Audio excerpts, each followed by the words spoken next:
My mom got remarried when I was 16 and my brother was 12. And she got married to a guy who had two sons that were the same age as us. Right. And we were not friends by any means. So my mom and my stepdad decided instead of going on a honeymoon, that they were going to take us on a family moon, the six of us, to Hawaii. Which was awesome. We got to go snorkeling. We hiked up the side of an active volcano. We surfed. I got ridiculously sunburned, but it was okay because there were cute girls there.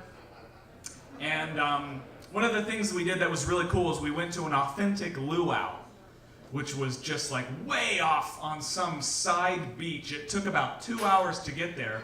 And the prep work they did for this luau was they dug this hole and threw some wood in there and set it on fire and put some leaves in there, and they dropped an entire pig in this earthen oven, covered it up, buried it up, and let it cook all day. And so we get to this luau, and there's people dancing with fire and hula dancers and people smoking pot over in the corner, and then all of this is just wafting with this delicious smell of pork.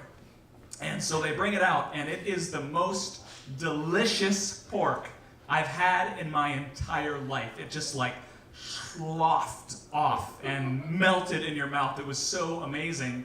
But they paired it with this side dish called poi. P-O-I. If you don't know what poi is, good for you.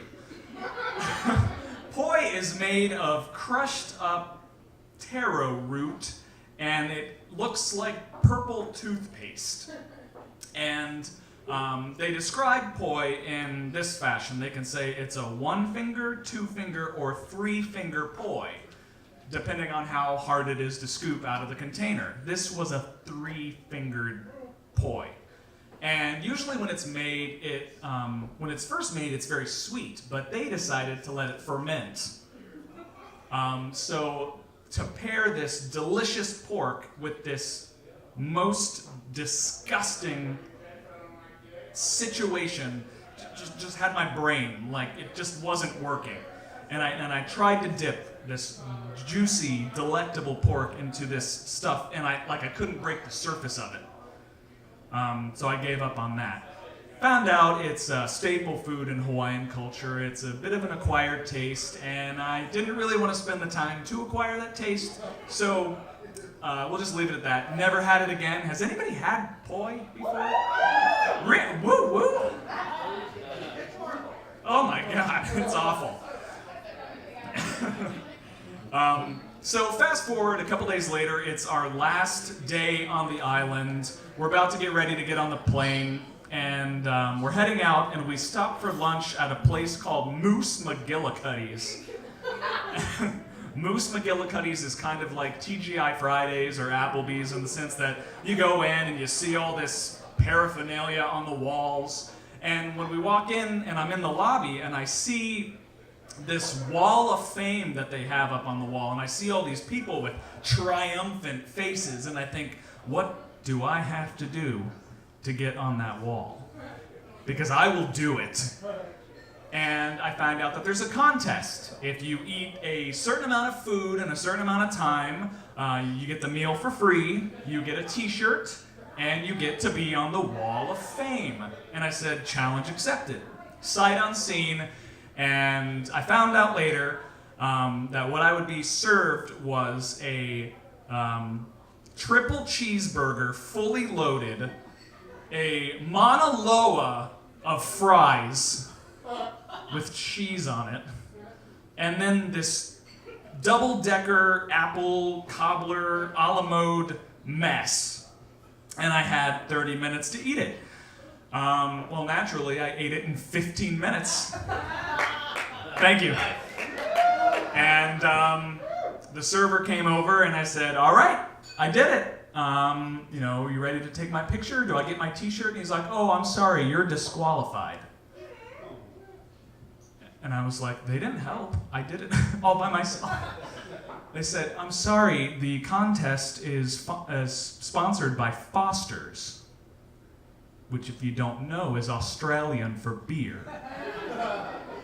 So I couldn't win the contest because I was underage and I didn't drink the prerequisite pint of Australian lager. And I was like, you could have told me before I ate all that food. And so now I'm just sitting around and everybody else is just kind of now just getting their orders and I'm angry. So I am like angry eating all of my family's food. Like picking at my brother's chicken wings, my stepbrother's nachos, finishing my mom's quesadilla, eating the rest of my stepdad's burger, and I am just like shoving it in my face. And dessert comes, I'm like, brownies, no problem. And I'm just a glutton, and I'm just angry, and I'm just so mad at Moose McGillicuddy's. I'm gonna eat all of your food. And so I get up, and I feel pretty good about myself. Didn't get the t-shirt, didn't get on the Wall of Fame, had to pay the full price for the meal, but I feel like I got my money's worth, and I felt like I kind of stuck it to the man a little bit. I didn't regret it until the 8-hour plane ride from Honolulu to Houston.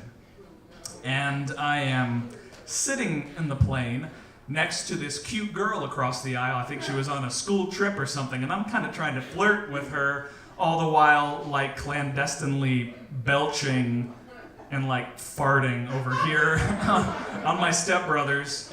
And so it didn't go very well, and I think I probably took 15 or so trips to the lavatory. And when you're in an airplane, everybody knows it was you who blew it up. Everybody knows, there's no hiding it.